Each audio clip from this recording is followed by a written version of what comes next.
नमस्कार दोस्तों, स्वागत है हमारे चैनल बैंक बडी इंडिया में। और आज की वीडियो में बात करेंगे जो recent amendment banking regulation act 1949 में हुई है और जो पार्लियामेंट में अब ये जो अमेंडमेंट अप्रूव हो चुकी है उसका आपके जीवन पे क्या प्रभाव पड़ने वाला है। देखिए, सबसे पहले क्या होता था कि इस अमेंडमेंट से पहले जब भी आप किसी बैंक में अकाउंट खुलवाते थे या डिपॉजिट खुलवाते थे तो आपको एक नॉमिनेशन का ऑप्शन मिलता था, यानी आप अपने अकाउंट में सिर्फ एक ही नॉमिनेशन रख सकते थे। अब होता क्या था कि यदि उस नॉमिनी की डेथ हो जाए और कई बार आप जो है नॉमिनेशन चेंज करवाना भूल जाते थे और जब अकाउंट होल्डर की डेथ होती थी तो फिर अननेसेसरी आपको बैंक में बहुत ज़्यादा डॉक्यूमेंट जो है वो सबमिट करने पड़ते थे और आपका ही जो पैसा है, यानी जो डिजीज़ की फैमिली है, वो उस व्यक्ति का पैसा लेने के लिए बहुत सारे जो डॉक्यूमेंटेशन है वो बैंक में फिलअप करती थी और उसके बाद भी जो पैसा मिलता था वो बहुत डिले के साथ मिलता था। अब इस अमेंडमेंट में जो गवर्नमेंट ने इंश्योर किया है कि अब आप एक नॉमिनी से ज़्यादा नॉमिनी अपने अकाउंट में कर सकते हैं, यानी आप कुल 4 नॉमिनी जो है अपने अकाउंट में कर सकते हैं। देखिए, पहले सुविधा इंश्योरेंस पॉलिसी में अवेलेबल थी, लेकिन ये अकाउंट और डिपॉजिट अकाउंट्स में अवेलेबल नहीं थी।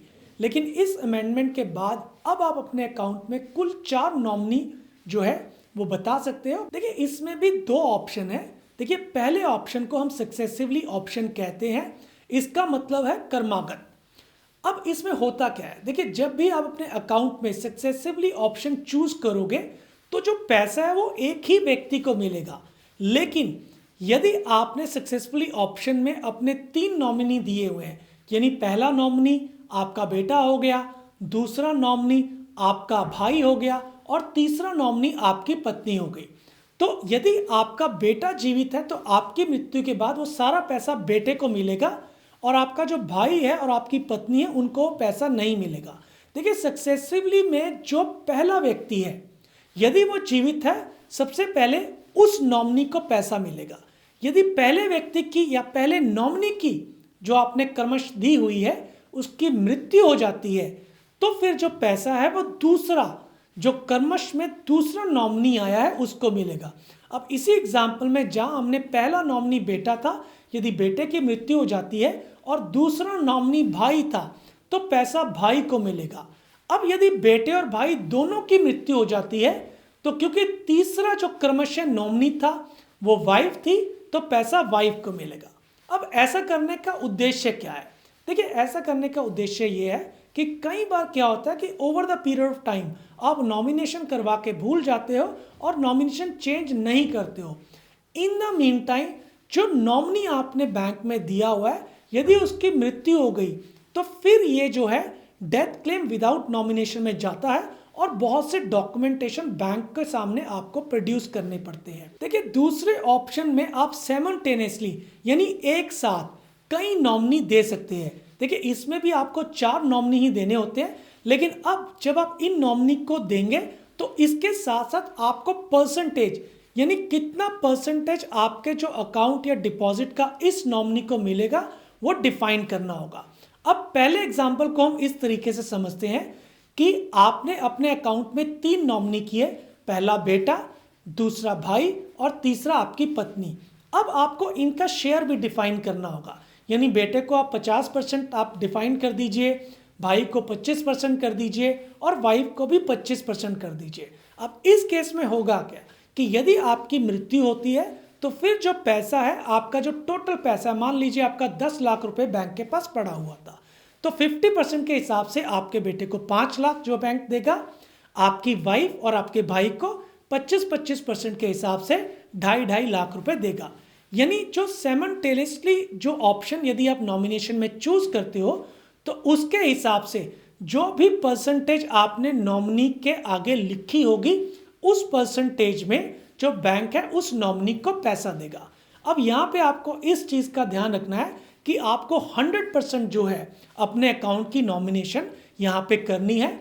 आप अधिकतम 4 व्यक्तियों को नॉमिनी बना सकते हो, आपकी अपनी इच्छा है, चाहे आप 2 व्यक्ति को नॉमिनी करना चाहते हो, 3 को करना चाहते हो या 4 को करना चाहते हो, लेकिन किसी भी केस में आप 4 से ज़्यादा नॉमिनी नहीं कर सकते। अब जब भी आप साइमल्टेनियसली ऑप्शन चूज करते हो तो आपको इन चीज़ों का ध्यान रखना है, अदरवाइज आपकी जो नॉमिनेशन है वो कैंसिल हो जाएगी, यानी वॉइड मानी जाएगी।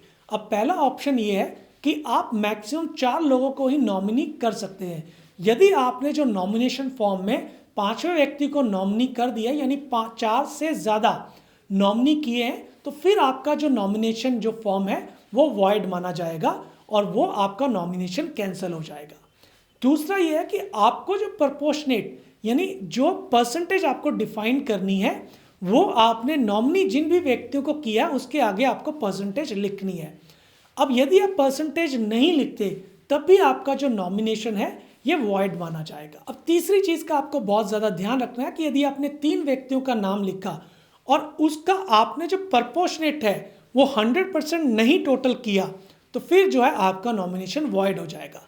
अब मान लीजिए आपने बेटे का 50% किया, भाई का आपने 20% किया और वाइफ का भी 20% किया, यानी अब जो टोटल परसेंटेज है वो आपके डिपॉजिट का 90% है, तो इस केस में आपका नॉमिनेशन वॉइड माना जाएगा। अब आपके माइंड में क्वेश्चन आ रहा होगा कि जब मैं साइमल्टेनियसली ऑप्शन चूज करता हूं और मैं 3 व्यक्तियों के नाम देता हूं, यदि उन 3 व्यक्तियों की में से एक व्यक्ति की भी मृत्यु हो जाती है तो फिर ये जो केस है कैसे सेटल्ड होगा। देखिए इसी एग्जाम्पल को हम दोबारा समझते हैं कि आप अपने बेटे को 50% जो है नॉमिनेट किया है, ब्रदर को 25% और वाइफ को 25%।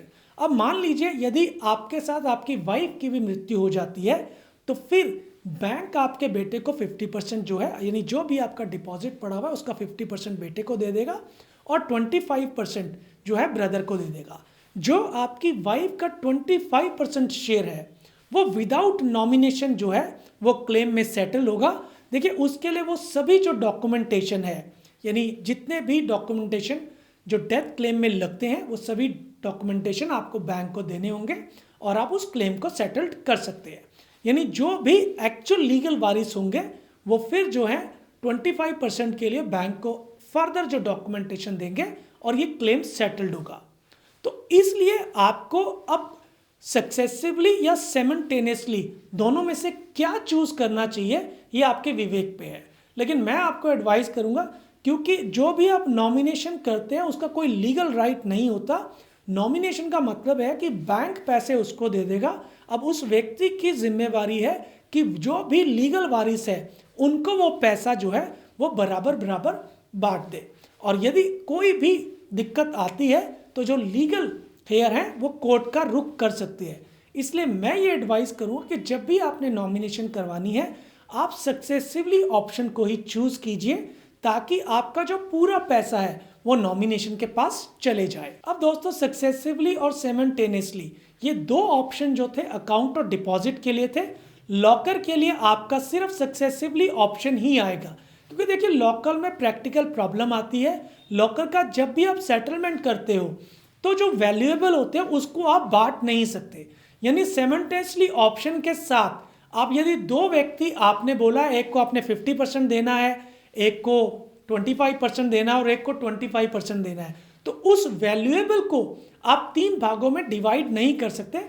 इसलिए लॉकर में सिर्फ सक्सेसिवली ऑप्शन ही अवेलेबल है। अब दोस्तों सक्सेसिवली ऑप्शन में आपको इस चीज का ध्यान रखना है कि आपने जो प्रायोरिटी सेट की हुई है, यानी पहले किस व्यक्ति को जो है वो नॉमिनेशन का अधिकार है, उसके बाद किस व्यक्ति को है वो क्लियरली मेंशन करें। और यदि आपने क्लियरली मेंशन नहीं किया तो जिस ऑर्डर में पहले आपने नाम लिखा है बैंक उसी ऑर्डर को जो है प्रायोरिटी मान लेगा। तो दोस्तों ये जो सिंगल नॉमिनी से आप अब 4 नॉमिनी अपने बैंक अकाउंट में रख सकते हैं, ये एक मेजर अमेंडमेंट है बैंकिंग रेगुलेशन एक्ट 1949 में। देखिए अब ये पार्लियामेंट से पास हो चुका है और इसके बाद जो रिजर्व बैंक ऑफ इंडिया है इस पे अपनी गाइडलाइंस जो है बैंकों को इशू कर सकेगा।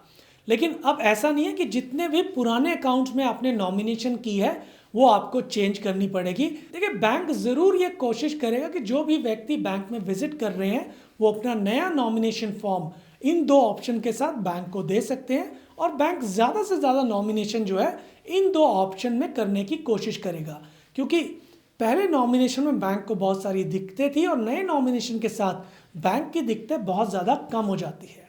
ये वीडियो में बस इतना ही। ये वीडियो आपको कैसा लगा? यदि अच्छा लगा तो हमारे चैनल को लाइक एंड सब्सक्राइब करें।